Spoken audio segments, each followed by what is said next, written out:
내 이름은 김순옥, 올해 69. 지난 삶을 돌아보면 마치 한 편의 드라마 같았다고 말하는 사람들의 이야기가 남일 같지 않습니다. 그러나 제 인생 드라마의 최근막은 그 어떤 극적인 장면보다도 처절하고 비극적인 가장 낮은 곳에서 시작되었죠. 남편이 10년 전 갑자기 세상을 떠난 후 두 아이는 각자의 가정을 꾸려 둥지를 떠났습니다. 텅 빈 집에 홀로 남겨진 나는 평생의 벗이라 믿었던 정숙마저 내 전 재산을 들고 사라진 순간 삶의 모든 희망이 꺼져버린 듯한 어둠 속에 갇혔습니다. 친구와의 50년 세월이 마치 한순간의 모래성처럼 허무하게 무너져 내리는 배신감, 그리고 사랑하는 가족에게조차 이 참담한 현실을 말할 수 없다는 비참함은 나를 매일 밤 절망의 나락으로 떨어뜨렸습니다. 정수가, 너는 대체 왜 그랬니? 우리가 나눈 정은 모두 거짓이었던 거니? 수없이 묻고 또 물어도 돌아오는 건 싸늘한 침묵뿐이었습니다. 잠 못 드는 밤은 길고 낮에는 무기력감에 몸을 가눌 수 없었습니다. 먹는 즐거움도 잠드는 편안함도 모두 잃어버린 채 하루하루 시들어가는 풀잎처럼 살았습니다. 거울 속 내 모습은 온데간데없고 깊게 패인 주름과 캥한 눈빛만이 나를 비웃는 듯했습니다. 자존심이 산산이 부서지고 삶의 의미조차 퇴색된 이 깊은 수렁 속에서 나는 매일 죽음을 생각했습니다. 이대로 사라져버리면 모든 고통이 끝날 텐데. 그런 나약한 생각이 시도 때도 없이 나를 잠식했습니다. 어느 날 아무도 없는 늦은 저녁, 홀린 듯 나는 아파트 옥상으로 향했습니다. 차가운 밤 공기가 폐부 깊숙이 스며들며 얼어붙은 심장을 더욱 조여오는 듯 했습니다. 난간에 기대어 아래를 내려다보니 전멸하는 도시의 불빛들이 마치 내 희미한 기억처럼 멀게만 느껴졌습니다. 그 순간 내 머릿속을 스치는 얼굴은 다름 아닌 아들 민수였습니다. 병원에서 간 이식을 받고 겨우 회복하고 있는 내 민수. 내가 이렇게 무너지면 민수는 누가 돌볼까요? 엄마. 엄마. 환청처럼 들려오는 민수의 목소리에 내 두 손은 난간을 꽉 움켜쥐었습니다. 차가운 쇠붙이가 손바닥에 파고드는 고통이 어쩌면 나를 붙잡아주는 유일한 감각이었을지도 모릅니다. 아, 이 세상에 내가 기댈 곳은, 나를 필요로 하는 이는 이제 없다고 생각했지만 민수라는 내 아픈 손가락이 아직 있었습니다. 그 아이를 두고 갈 수는 없었습니다.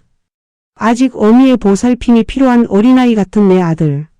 그 한마디에 나는 그 어떤 절벽 끝에서도 되돌아올 수 있는 생의 끈을 부여잡았습니다. 그 밤 이후 나는 조금씩 달라지기 시작했습니다. 희미한 촛불 같았던 민수의 존재가 어둠 속 내 삶을 비추는 한 줄기 빛이 되어 주었습니다. 비록 몸은 천근만근 무겁고 마음속 분노와 배신감은 여전히 시퍼렇게 날서 있었지만 아들을 위해 나는 살아야 했습니다. 그리고 정숙에게 배신당한 충격으로 인해 잠시 잊고 있었던 다른 하나의 꿈을 다시금 떠올렸습니다. 바로 잊혀진 남편 준호의 비밀스러운 과거, 그리고 그로 인해 존재를 알게 된 또 다른 아들 민규의 그림자였습니다. 민수를 간절히 원했던 그 아이. 그는 지금 어디서 무엇을 하고 있을까요? 나의 이 비참한 현실 속에서 뜻밖의 인물들과의 만남이 시작될 줄은 꿈에도 상상하지 못했습니다. 모든 것이 바닥으로 가라앉았을 때 가장 낮은 곳에서부터 피어나는 기적의 이야기가 저의 삶에 천천히 그러나 강렬하게 스며들고 있었습니다. 어느 오후 답답한 마음에 아파트 단지를 걷다 우연히 마주친 낯선 얼굴. 그는 다름 아닌 얼마 전 아파트 경비실에 새로 오신 경비원 정환 씨였습니다. 덥수룩한 머리에 낡은 경비원 복장. 눈빛에는 어딘가 모르게 깊은 사연이 담겨있는 듯 했습니다. 가볍게 목례만 나누던 우리가 대화를 시작하게 된 건 민수를 병문안하러 가는 길에 무거운 마음을 주체하지 못하고 한숨을 내쉬던 나를 그가 먼저 붙잡았기 때문입니다. 어머님, 무슨 힘든 일이라도 있으신가 깁니까? 안색이 너무 안 좋으시네요. 낯선 이의 따뜻한 말 한마디에 굳게 잠겨있던 마음의 문이 아주 조금 정말 아주 조금 열리는 것을 느꼈습니다. 나는 순간 나도 모르게 정숙에게 당한 일부터 민수 이야기까지 엉망진창이 된 내 삶의 조각들을 그에게 털어놓았습니다. 경비원 아저씨는 말없이 그저 고개를 끄덕이며 내 이야기를 들어주었습니다. 판단하려는 기색도 동정하려는 눈빛도 아닌 오롯이 그저 들어주는 눈빛. 그 눈빛에 메마른 가슴 한 구석이 촉촉해지는 것 같았습니다. 어머님 삶이라는 게 원래 그렇습니다. 터널을 지나고 나면 빛이 보이고 가장 깊은 골짜기에 있어야만 비로소 하늘이 보이는 법이지요. 어머님께도 분명 기적이 찾아올 겁니다. 민수 군도 그렇고 어머님의 용기도 그렇고요. 그의 말은 단순히 위로가 아니었습니다. 바닥까지 추락한 내 삶에 내려진 한 줄기 동화줄처럼 느껴졌습니다. 낯선 사람의 따뜻한 시선과 진심 어린 격려가 내 삶을 다시 돌아볼 용기를 주었습니다. 내가 처한 이 상황이 가장 비참하고 낮은 곳일지라도 여기서부터 다시 시작할 수 있다는 작은 희망. 어쩌면 정환 씨와의 만남이 내가 겪은 깊은 좌절 속에서 피어난 첫 번째 기적이었을지도 모른다는 생각을 했습니다. 이 작은 만남이 나의 인생 드라마를 어떻게 이끌어갈지 그때는 상상조차 할 수 없었지요. 다만 이 지옥 같던 하루하루 속에서 처음으로 내일이라는 단어를 기대하게 된 것만은 분명했습니다. 내가 다시 삶을 일으켜 세울 수 있을까요? 그리고 정숙이 사라진 진짜 이유는 무엇일까요? 남편 준호의 숨겨진 아들 민규의 존재는 또 어떤 파장을 불러일까요? 모든 실타래가 얽히고 설켜 한치 앞도 알 수 없는 길을 나는 다시 걷기 시작했습니다. 정환 씨와의 짧은 대화가 내 안에 작은 파문을 일으킨 후 덩달아 내 삶의 방향 또한 조금씩 미세하게 틀어지는 것을 느꼈습니다. 민수를 병문안하러 가는 발걸음이 예전처럼 절망의 늪에 빠진 듯 무겁지만은 않았습니다. 병원 로비에서 정환 씨와 다시 마주쳤을 때 그는 나를 보고 따뜻하게 웃어주었습니다. 내가 아무 말 없이 고개만 끄덕이자 그는 음료수 한 캔을 내밀었습니다. 힘든 길이겠지만 어머님은 잘 해내실 겁니다. 눈빛이 살아있으세요. 그의 말 한마디는 비타민 한 알보다 더 큰 효능이 있었습니다. 그저 경비 아저씨였던 정환 씨는 매일 민수 병실에 다녀오는 길목에서 나를 기다리다시피 했습니다. 처음엔 그저 무심하게 인사를 나누고 지나쳤지만 어느새 나는 그에게 하루의 고단함과 민수의 회복 상황, 그리고 정숙에 대한 복잡한 신경까지 털어놓는 제 자신을 발견했습니다. 그는 말없이 듣기만 할 때도 있었고 때로는 경험에서 우러나온 듯한 든든한 조언을 건네기도 했습니다. 정숙이가 그렇게까지 할 리는 없어요. 뭔가 다른 사정이 있을 겁니다. 저도 비슷한 일을 겪어본 적이 있어서 압니다. 그의 말을 들으며 문득 떠오른 건 정숙이 사라지기. 얼마 전부터 나에게 은밀히 권했던 사기성 다단계 투자 이야기였습니다. 그저 사업 아이템 중 하나겠거니 하고 무심하게 넘겼던 그 말이 어쩌면 그녀가 거대한 덫에 걸렸다는 신호였을지도 모른다는 생각에 등골이 오싹해졌습니다.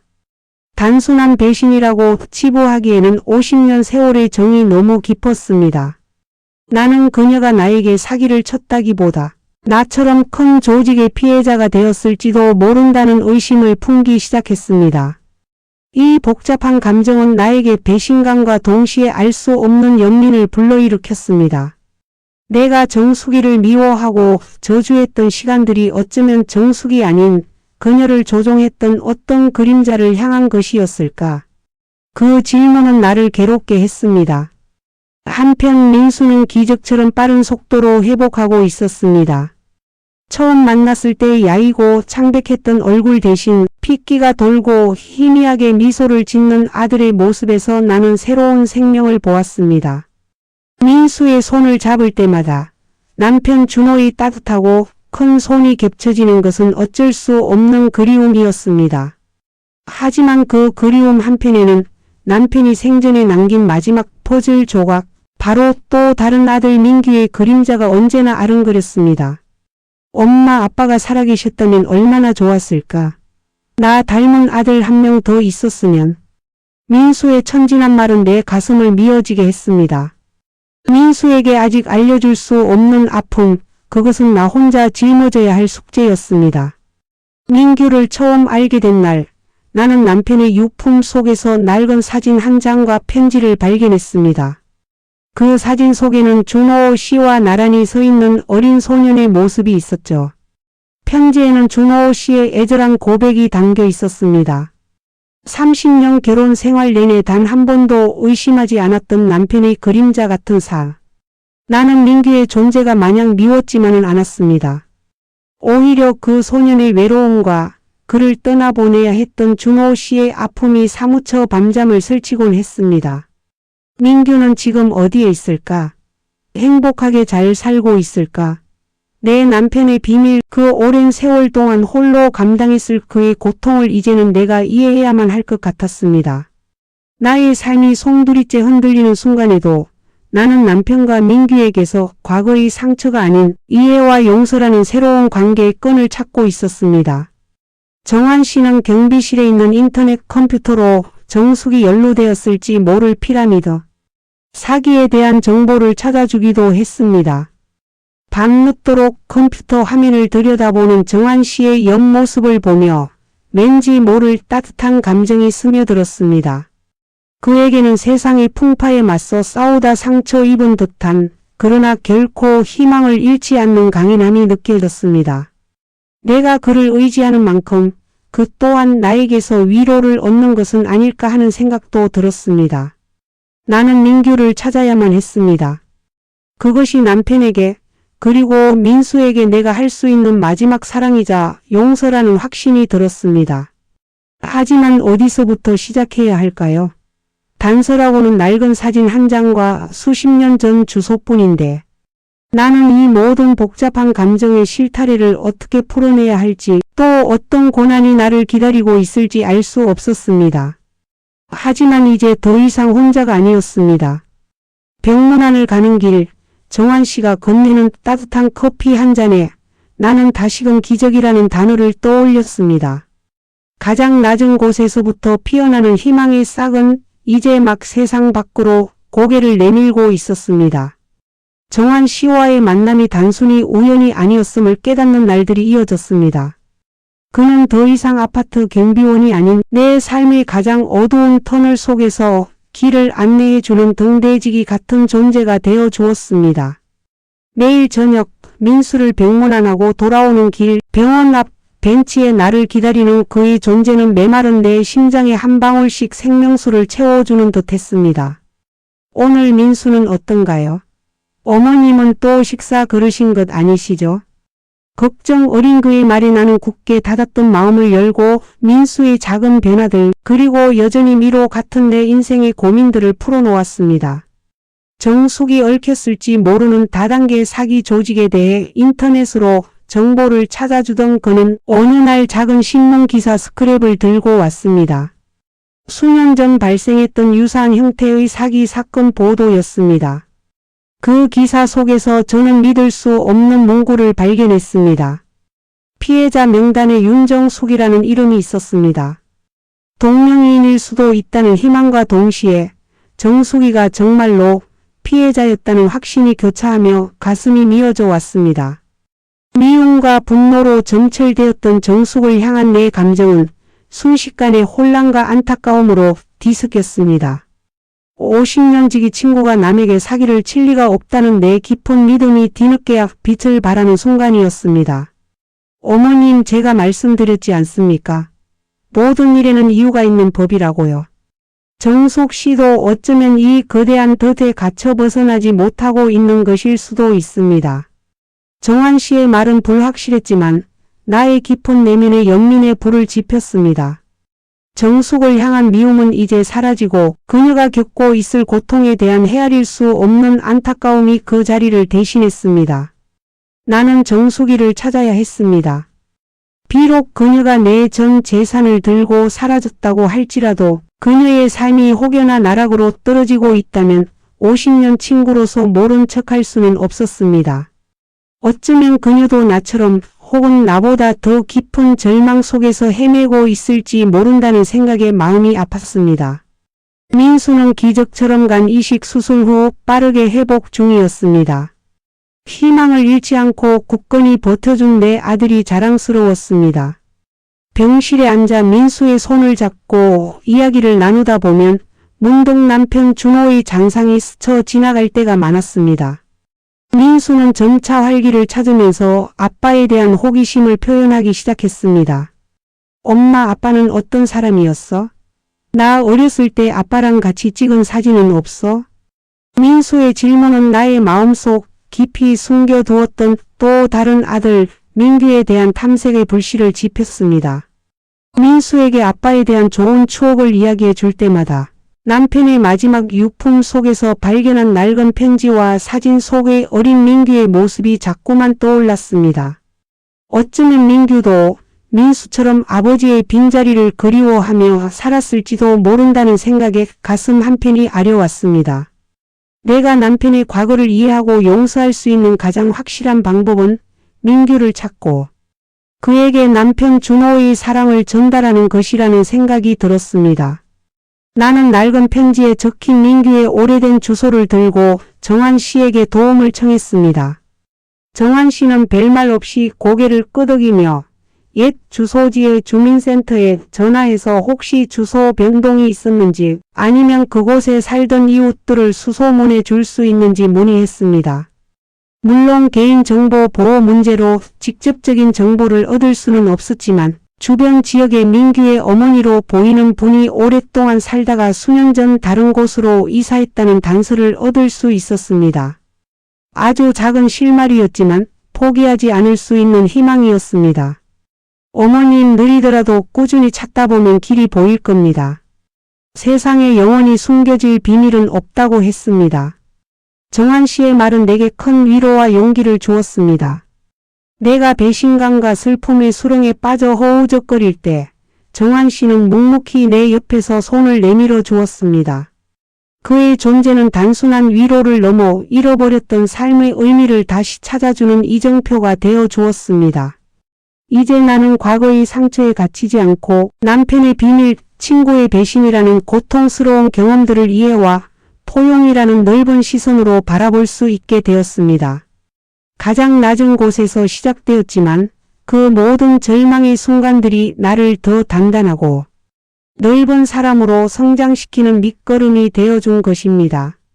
정숙을 찾아 그녀의 이야기를 듣고 민규를 찾아 남편 준호의 미처 다 전하지 못한 사랑을 전하는 것. 이 두 가지가 내 남은 삶의 가장 중요한 목표가 되었습니다. 과연 이 길의 끝에서 나는 어떤 진실을 마주하게 될까요? 그리고 정환 씨와 나, 우리는 이 험난한 여정을 함께하며 어떤 변화를 맞이하게 될까요? 희미하지만 분명하게 느껴지는 기적의 빛을 따라 나는 오늘도 발걸음을 옮깁니다. 정환 씨와의 인연은 날마다 더 깊은 색깔로 물들어갔습니다. 그는 이제 아파트의 경비원 그 이상이었습니다.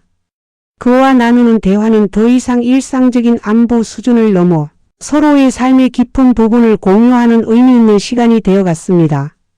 나는 정환 씨에게 정숙과의 50년 세월, 남편 준호의 부재, 그리고 갑작스레 알게 된 민규의 존재까지 누구에게도 털어놓지 못했던 내 삶의 모든 그림자를 보여주었습니다. 그는 말없이 듣거나 때로는 놀랄 만큼 날카로운 통찰로 나의 혼란을 정리해 주기도 했습니다. 어머님, 세상에는 보이는 것 너머에 항상 숨겨진 이야기가 있습니다. 정숙 씨가 그저 어머님의 돈을 가지고 사라졌다고 생각하기보다는 그녀가 어떤 불가항력적인 상황에 내몰렸을지 먼저 헤아려 보는 것이 어떨까요? 그것이 어머님의 마음을 다스리는 데도 도움이 될 겁니다. 정환 씨의 말은 나의 분노와 원망에 사로잡힌 마음을 한결 부드럽게 만들었습니다. 그가 찾아준 옛 신문 기사를 통해 나는 정숙이가 단순한 가해자가 아닐 수도 있다는 희망과 동시에 나처럼 그녀 역시 피해자일 수 있다는 씁쓸한 확신을 가지게 되었습니다. 나는 정숙이를 찾아야만 했습니다. 50년 친구로서 어쩌면 나보다 더 깊은 고통에 빠져 있을지 모르는 그녀를 외면할 수는 없었습니다. 정숙이 마지막으로 알려줬던 주소지를 찾아 나섰습니다. 낡은 상가 건물들 사이 어딘가 허름하고 음침한 분위기의 사무실이었습니다. 문을 열자 폐허처럼 비어있는 공간만이 저를 맞이했습니다. 먼지가 수북이 쌓인 바닥, 뜯겨나간 간판 흔적, 그리고 벽에 낙서처럼 그려진 정체 모를 그림들. 이곳이 정숙이가 사기에 연루되었던 현장임을 직감할 수 있었습니다. 가슴 한편이 쿵 하고 내려앉는 것 같았습니다. 그녀의 흔적은 이미 사라지고 없었습니다. 나는 건물 관리인을 수소문에 겨우 만날 수 있었습니다. 그는 한숨을 쉬며 이야기를 시작했습니다. 아이고, 여기 사장님 말입니까? 벌써 몇 년 전에 야반도주 했지 뭡니까? 수많은 사람이 피해를 봤다며 매일 같이 찾아왔으니 참 안타까운 양반이었지. 빚에 쪼들려 제대로 먹지도 못하고 살던 것 같던데 혹시 그 여사장님 친구분이세요? 관리인의 말은 정숙이가 단순한 피해자가 아니라 사기 조직의 하수인 역할을 했을 수도 있다는 끔찍한 가능성을 제시했습니다. 나의 마음속 깊이 피어났던 연민이 다시금 불안과 의심으로 변해갔습니다. 과연 정숙이는 어떤 진실을 숨기고 있는 걸까? 이 복잡한 실타래는 더욱 꼬여가는 듯 했습니다. 한편 민수의 회복은 나날이 빨라졌습니다. 퇴원 날짜가 정해지고 민수와 함께 집으로 돌아올 날을 생각하니 오랜만에 마음속에 작은 설렘이 피어났습니다. 민수는 이제 내가 준호 아빠에 대한 이야기를 할 때면 초롱초롱한 눈으로 귀 기울였습니다. 아빠는 말이야, 말수는 적었지만 마음이 아주 따뜻한 분이셨단다. 힘들 때마다 엄마 옆에서 든든하게 지켜주셨지. 민수에게 아빠 이야기를 해줄 때마다 나는 민규에 대한 책임감과 미안함이 더욱 커지는 것을 느꼈습니다. 남편의 낡은 편지에 적힌 민규의 오래된 주소, 그리고 정환 씨가 어렵게 찾아낸 민규의 어머니가 살았다는 옛 동네로 향했습니다. 오래된 주택가, 낡은 담장과 삐걱거리는 대문들이 세월의 흔적을 말해 주었습니다. 우리는 혹시나 하는 마음에 동네 어르신들에게 민규의 어머니 사진을 보여드렸습니다. 아, 이 여사님. 맞아요, 여기 살았었지. 근데 벌써 몇 년 전에 병으로 돌아가시고 아들 녀석은 연락이 끊겼다고 하던데 서울로 올라갔나? 뭐 그렇게 들은 것 같아. 충격적인 소식이었습니다.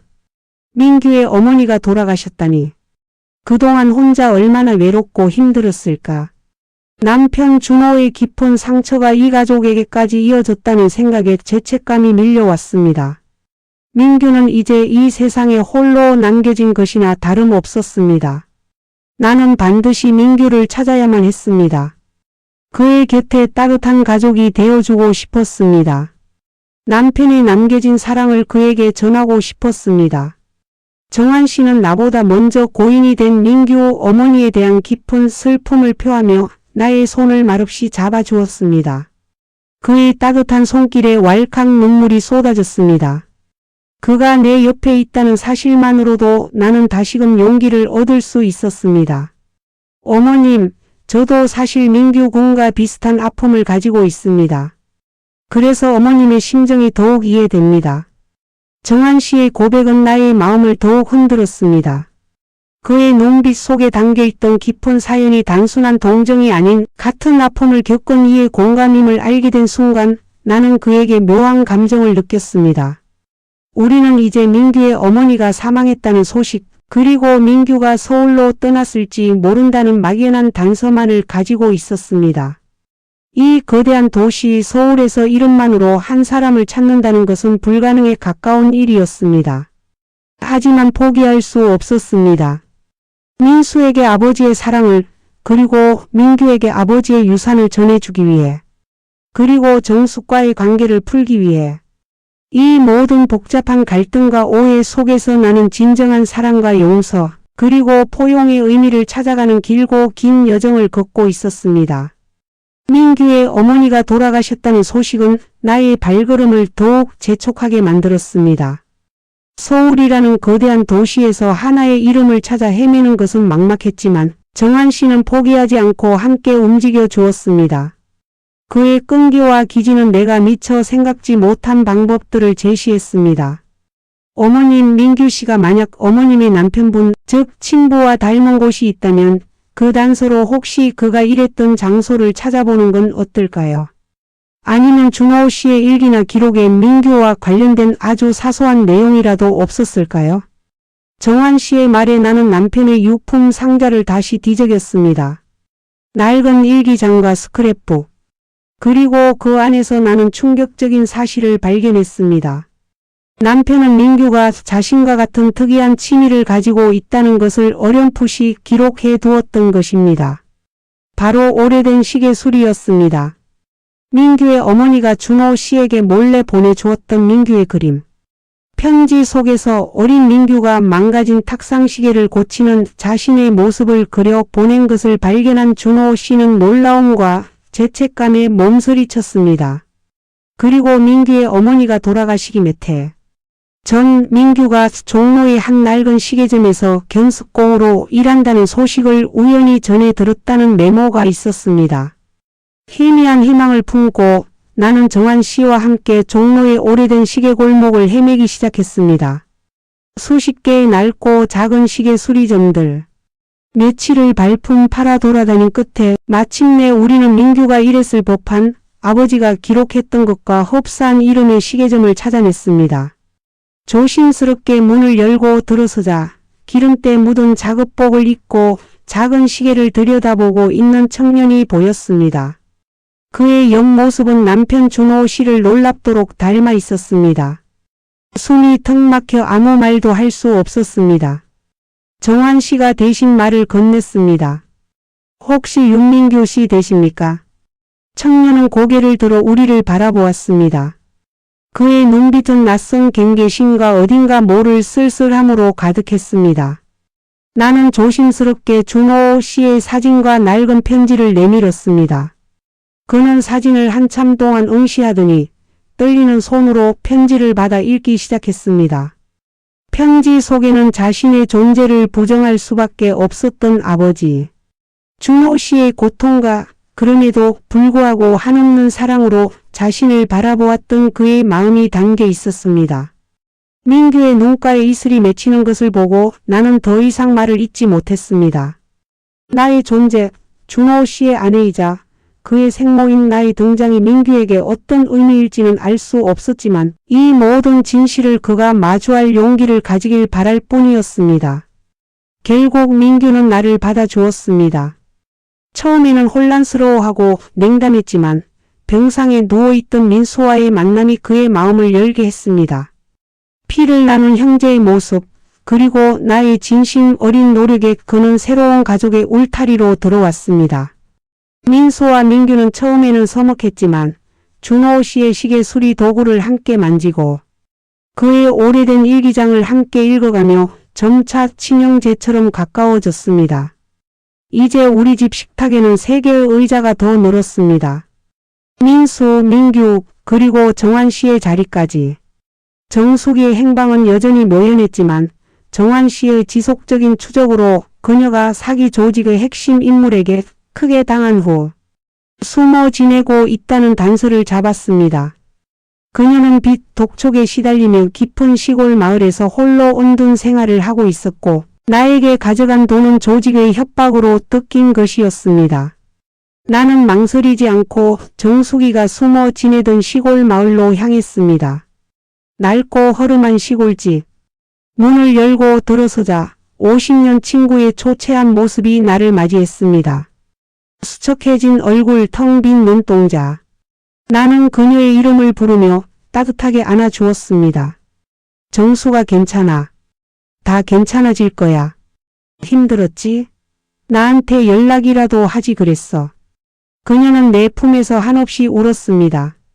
나를 속이고 싶지 않았지만 가족의 안전을 빌미로 협박당해 어쩔 수 없었다는 그녀의 고백엔 나는 배신감 대신 깊은 연민과 안타까움을 느꼈습니다. 잃었던 돈은 중요한 것이 아니었습니다. 50년 우정이 이렇게 허무하게 끊어질 뻔했다는 사실이 더 가슴 아팠습니다. 우리는 서로의 아픔을 보듬으며 눈물로 제어했고 정한 씨의 도움으로 정숙이는 법적인 도움을 받고 새로운 삶을 시작할 용기를 얻었습니다. 나의 삶은 가장 낮은 곳에서부터 피어난 기적으로 가득 찼습니다. 남편의 비밀이었던 민규는 이제 나의 당당한 아들이자 민수의 든든한 형제가 되었습니다. 잃었던 친구 정숙은 아픔을 딛고 다시 내 곁으로 돌아왔습니다. 그리고 정한 씨. 그는 이제 더 이상 그저 경비원이 아니었습니다. 힘든 순간마다 나의 곁을 지키며 어둠을 밝혀주던 그에게 나는 비로소 사랑이라는 감정을 느꼈습니다. 늦깎이 로맨스일지라도 서로의 상처를 이해하고 보듬는 우리의 사랑은 여느 젊은 연인들보다 깊고 단단했습니다. 어느 맑은 봄날 우리는 함께 가족 사진을 찍었습니다. 나, 민수, 민규 그리고 정한 씨. 4명의 얼굴에는 환한 미소가 가득했습니다. 각자의 아픔과 상처를 보듬고 새로운 가족을 이룬 우리. 이것이 바로 나의 가장 낮은 곳에서 피어난 기적이었습니다. 사랑, 용서, 이해, 포용. 이 모든 감정들이 나를 한층 더 성숙하고 단단하게 만들었습니다. 나이 50이 넘어서도 60이 넘어서도 삶은 끝없이 새로운 기회를 선물한다는 것을 나는 이제 온몸으로 깨닫고 있었습니다. 나의 이야기는 끝이 아니었습니다. 이제부터가 진정한 시작이었습니다.